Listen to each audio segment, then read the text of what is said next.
என் நெஞ்சில் குடியிருக்கும்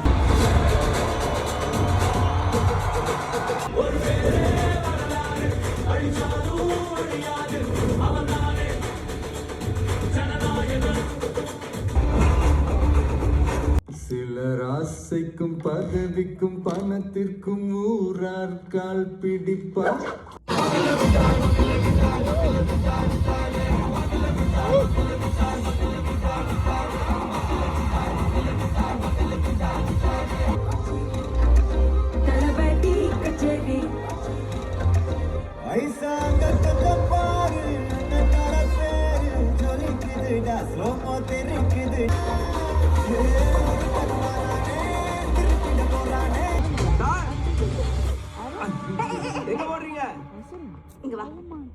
நாளைய தீர்ப்பு எப்படி இருக்கும்னா சார் மாற்றம் வருமா சார்?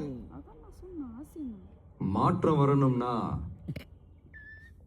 முதல்ல நாம மாறணும்.